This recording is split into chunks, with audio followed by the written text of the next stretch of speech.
Good morning, boys and girls. Today we'll start with a new subject, liver. Liver, as far as it is concerned, more or less it is more related to the medicine department rather than surgery. What we should know about liver in surgery, I'll be discussing that in a very precise way and a very short way so that you can understand things what exactly you want, what is to be noted for you. Liver, as such, we'll be discussing first with the portal hypertension. Portal vein, how it is formed. Portal vein is formed by the superior vesicular vein and the splenic vein at the level of the lumbar two vertebra, and we all know that 80% of the supply of liver is through the portal vein and 20% through the cardiac artery. Portal vein becomes a very important structure in the human body. The normal pressure of portal vein is 5 to 10 millimeter of mercury, but anything above 10 is considered to be as a portal hypertension. But clinical manifestation of portal hypertensions, that is the varices and other structures, manifests itself when the pressure rises to 12 millimeter of mercury or more. Now, what are the causes of portal hypertension? The causes of portal hypertension can be divided into three parts. First is pre-hepatic. Take for example, you have a patient has an umbilical sepsis, and the sepsis traverses through the abdominal wall to the portal vein and blocks the portal vein. That is one of the reasons of pre-hepatic portal hypertension. The splenic vein thrombosis, post-pancreatitis, may be a cause of portal vein, pre-hepatic portal vein obstruction and causing portal hypertension. The hepatic cause is basically the obstruction in the liver parenchyma, and that is the basic cause is anything which causes obstruction in the liver parenchyma. Mainly pathology is the cirrhosis of liver, whatever will it cause, alcoholic, non-alcoholic, what it is. And the post-hepatic cause of portal hypertension is hepatic vein thrombosis, that is also called Budd-Chiari syndrome. Now, usually a patient of portal hypertension, when the pressure gradient is increased, presents clinical signs. There are some clinical signs which are typically present in the human body when the portal hypertension, when the patient has a regular increased pressure of the portal vein. That is, three of them are clinical importance which we should discuss. One, as there are places where the portal and the systemic anastomosis takes place, due to increase in the pressure of the portal vein, they are dilated and they cause varices. The number one is the site is the lower esophagus, where we call it as the oesophageal varices. The upper rectum, where we call the rectal varices, and in the umbilicus, which is called, results in caput medicine. These things, of course, you will be discussing in the medicine department with your medical teacher. But what basically we will be discussing today is bleeding from upper GI bleeding following rupture of a oesophageal varices. When a patient bleeds, patient of portal hypertension may have present to you with features of chronic liver disease and encephalopathy and other things which we are not interested in. We are basically involved where patient presents with hematomesis and mania. There, the patient usually lands up in the emergency triage, and there the condition is either they are in a state of shock where the bleeding is torsion, or they are relatively unstable. In such cases, what is the basic principle which we should follow for the management of the portal hypertension and the bleeding? There are two things which we should remember. The principles are, number one, resuscitate the patient, build up the patient, and the second is stop the bleeding, and finally treat. This is the basic principle which we have to follow in a patient with hematomesis. especially with the varicose bleeding. There are many modalities which has come up to control bleeding. But before that, we will discuss with the resuscitation part. We all know what is to be done for resuscitating the patient, where we are dealing with the patient with the liver decompensated liver. We put in an IV line. If it is the patient is massively bleeding, we put in a central line, take care of the hemodynamic status of the patient, and finally, we at the same time investigate the patient with the liver function test, the coagulopathy, because the liver is involved, use a gas suspect coagulopathy, transfuse plasma, vitamin K, whatever it is necessary, and build up the patient. This is the basic principle of resuscitation. Now the modalities of stopping the bleeding. The first modality, which when we were in intern was used, nowadays is also used, where endoscopy is not a facility or an expertise is not available in the endoscopy room. There we use this extension backbone tube. This is a tube with a bulb here in the lower end of the esophagus and a balloon here in the gastric end. This balloon is pulled up and the fundus over the fundus, and this is dilated at the lower end of the esophagus. This is called second station Blackmore tube. So what does it do? We inflate about 30 to 40 mm. This bulb balloon is 30 to 40 mm of mercury, and about 250 and 300 of air added in the fundal balloon. This results in, and you pull the tube out. Pull the tube and put it in traction. Then what happens? That this compresses the fundal varices, this compresses the esophageal varices, and hence due to tamponade effect, the bleeding stops. But what we have to take care, you can't leave this tube for a long period, because if it is left for a long period, necrosis will come up. So it should be deflated or changed or evaluated every 24 hours. This was the first modality used in days when we were interns. Nowadays also, in many places, this is used where endoscopy facility is not available. Second is endoscopy. Now for endoscopy, we have already discussed when we were talking about hematolysis and melena in the cases of peptic ulcer. There are 2-3 modalities which we have to take care of. The first is endoscopic sclerotherapy. What is it that? I'll again let you know. We put in a scope. I have told you, when we put in a scope inside the lower end of the esophagus, you see there is a pool of blood. Do the suction, clear the view, irrigate it with water, clear the view. Finally, you see the bleeding varices around the esophagus. You put in a needle through the working channel and inject sclerosing agent in the middle of the varices and all surrounding the varices.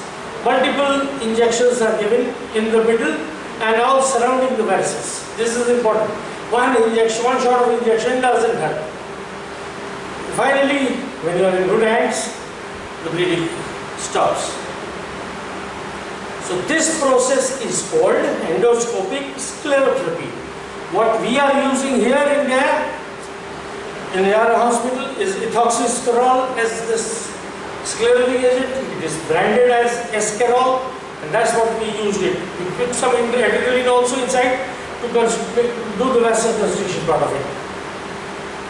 Before this, we have some drugs also. What are the drugs which can use to to decrease the bleeding?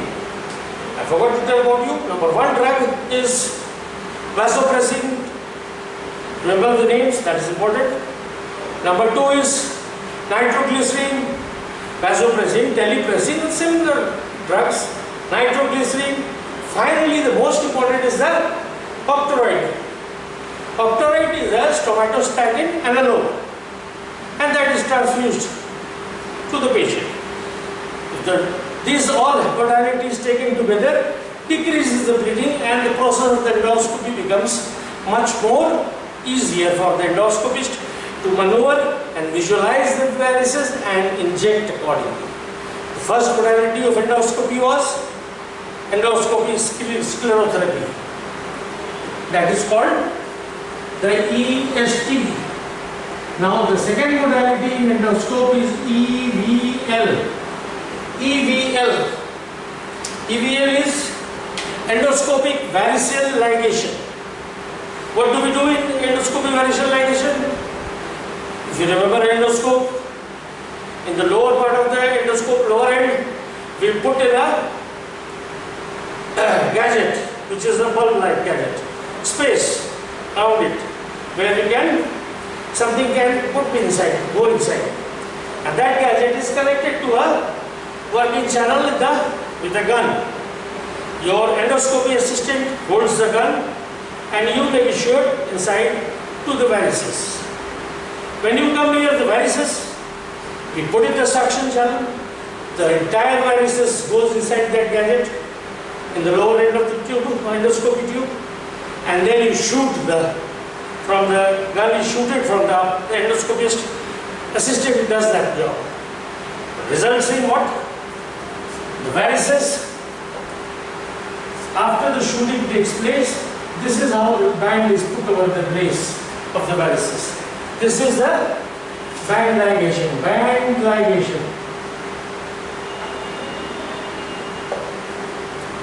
This is endoscopic variceal ligation. I again repeat, we put in endoscope inside, there is a gadget at the lower end which is placed over the varices. The suction is good, should be good, and we put in a suction on the suction channel. The high-vac suction sucks the varices inside of the gadget. The shooting is done with the band, and the band grabs the base of the varices. This is the principle of endoscopic variceal therapy. But this EST and EVL, both, one thing bad about it is, we should be careful, we should know what it is, that it is to be repeated a couple of times. Stops the bleeding, but it recurs. So until and unless the varices is obliterated, you keep on repeating the process. If you are doing a EST, you do it after 2 days, 3 days, and then again after 3, 4, 5 days, looking at the anatomy of the varices and deciding the duration of the gap. Do it repeated injections. I think it's clear. Similarly, we go for a repeated variceal ligation accordingly. This is slightly costly as an EST. Slightly, it's more costly than EST. The third modality is a blue. Blue. Now the varices is not necessary, it should be in the oesophageal area. Varices can happen in the fundus area. That is called the fundal varices. Fundal varices. Now this sort of varices, what happens? We put in the endoscope and we do a J maneuver. This is how we turn the endoscope to J. Then only can we usually visualize the fundal varices. And with this maneuver, it becomes very difficult to inject in that position and control the bleeding. This becomes very difficult. At the same time, it becomes very difficult to do the band ligation also there in the fundals. But we have expertise in our country and in our state. People are doing it. But what is suggested in the books, the best way is the glue. The glue is injected here and the glue solidifies, and hence bleeding stops. This is a very good example of glue method used. Glue can be used in the oesophageal varices also, but it's ideally used in the fundal varices. This is the endoscopy management of bleeding from oesophageal varices. Now we have talked about sensation Blackmore tube. We have talked about endoscopy. Now the most important thing which has come up nowadays, it's very frequent, is, let me do it, is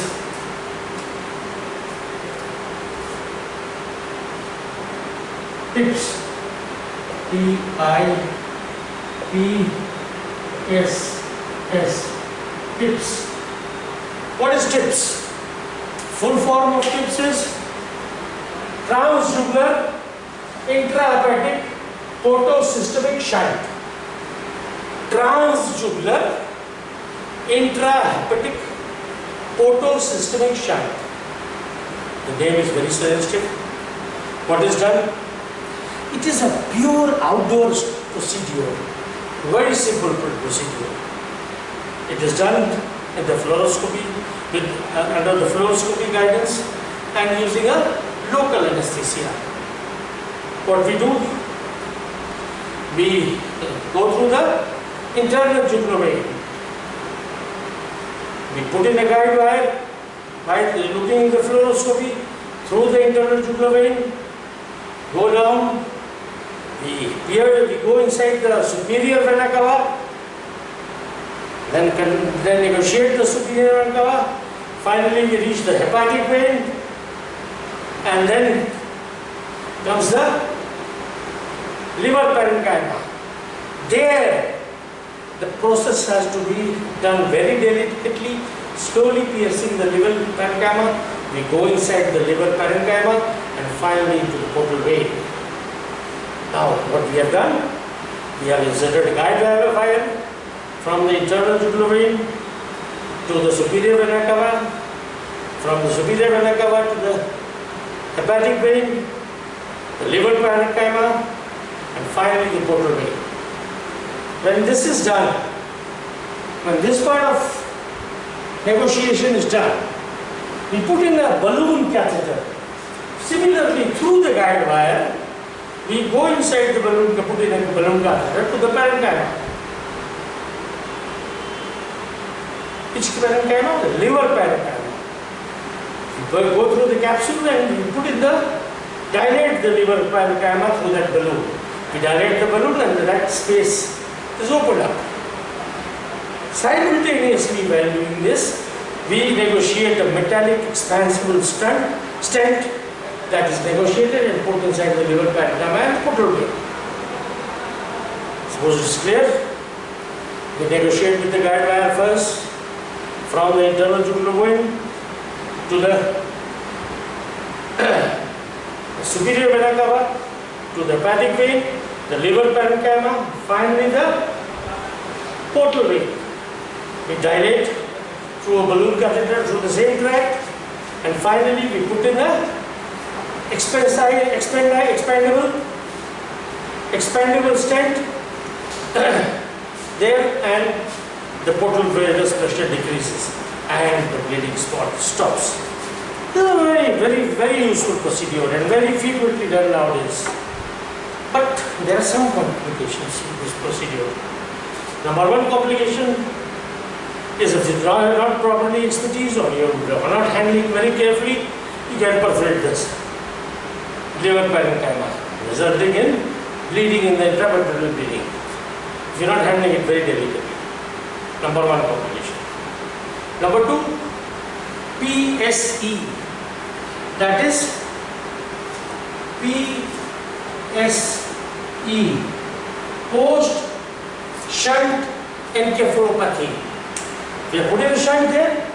By putting in a metallic stent, the blood is shunted out from the portosystemic system. The pressure of the portal vein decreases. So this is the second complication of TIPS, PSE. The third complication is the stenosis of that metallic stent which you have put. But that happens usually within a year, very few cases. 50% does undergo stenosis within a year, but 50% it goes on fine with the stent. These are the data about this. So this is all about TIPS. Now, these procedures, endoscopy, stent station, black coat tube, TIPS, have helped so far in managing the upper GI bleed that now surgery is absolutely rare. It's not done at all, it's rarely done. It's done when you can't stop the bleeding by all these methods, but usually 99% of cases really to stop the bleeding by these procedures. Now what do we do? In surgery, few words, just a simple basic.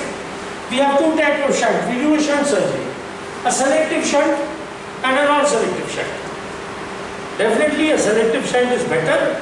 We do a portocable shunt, that's a selective shunt, and a non-selective shunt is a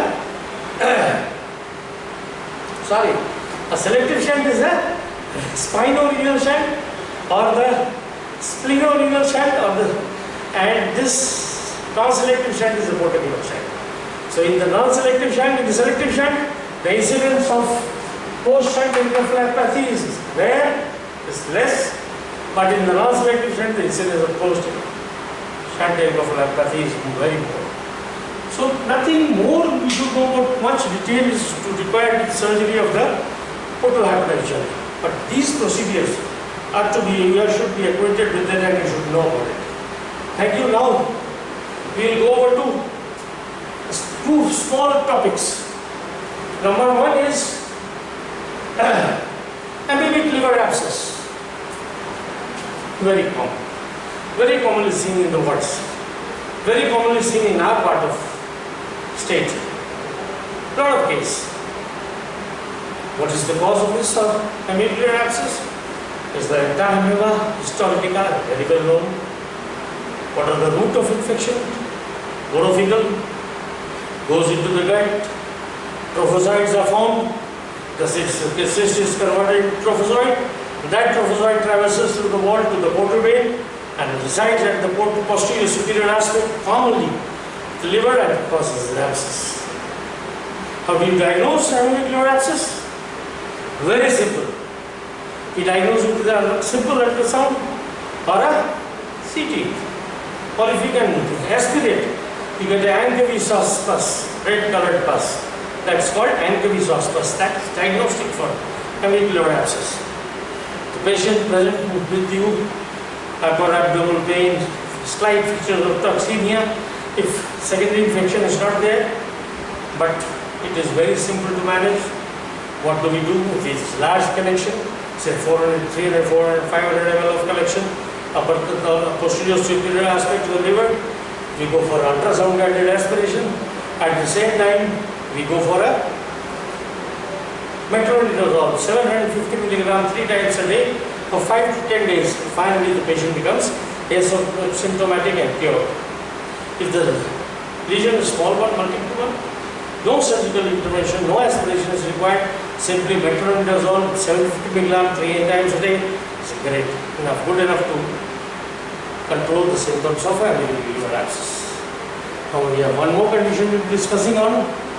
We'll be discussing of the hydrated cyst of liver. Hydrated cyst, you all must study it. You must study it in microbiology, the pathology and other subjects. Echinococcus granulosus. This is the organism. Dogs are the carriers. Through the dogs, it goes into the human. And from the human intestine, it goes into the portal vein. And it can reside anywhere. It can reside in the peritoneum, but it usually resides in the liver. Now, one thing, how the patient doesn't have much complaint with it. The patient presents to you with sudden abdominal discomfort. That is the main complaint. No toxemia, no other features. If you examine properly, you may find a small lump there in the right hypochondrium or in the biggest end. And then we go for a ultrasound and a CT and the diagnosis is made. We can see small daughter cells, which is characteristic in case of hydrated cyst, and it is seen very well in ultrasound and CT. We have another modality of diagnosis, that is an ELISA test. We go for an antibody of hydrated antigen and finally diagnosis made. But that is not done. Ultrasound or CT is good enough to diagnose. We use antihelminthics, that is albendazole, praziquinone. These all drugs are used in high doses and a long-term therapy is done for hydrated cyst. But the answer is excision. You have to excise. But this hydrated cyst, before we go for an excision, one thing is important to know about it. It spreads, it seeds around the digestion structure. If it's in the liver, it seeds around to the stomach, to the lungs, presents as an empyema. It goes to the biliary tree, presents with an obstructive jaundice. It goes into the peritoneum and presents with a lump. So seeding in various places may be there with hydrated cyst. Finally, what we do? We go for a surgery. In surgery, there are three things which has to be taken care of. Number one, the entire area of the cyst is packed with normal saline packs, so that the daughter cyst are not displaced inside the peritoneal cavity and do a seeding there, and results in a seeding a new cyst there, which has to be prevented, number one. Secondly, if the cyst is ruptured and daughter cyst may cause anaphylaxis in the patient. So to prevent these two, wet the whole area, see the cyst properly and delicately dissect out the cyst, in with the daughter cyst, and we take out. Normally it is very easy, but only thing is that you have to be careful and delicate, and you take out the cyst normally very nicely. Sometimes the cavity bleeds or oozes even if you take out the cyst. There, either impact the cavity, wait for some time, the bleeding stops or the oozing stops, things are taken care of. If it doesn't stop, you go for a simple omentoplasty. Omentopatch ointment is there and plastic is done. Bites, a few bites are taken. So this is all for hydrated cyst. This is more or less good enough for a surgeon to know what to do. Thank you very much. Thank you very much. Upinder? Oh yeah.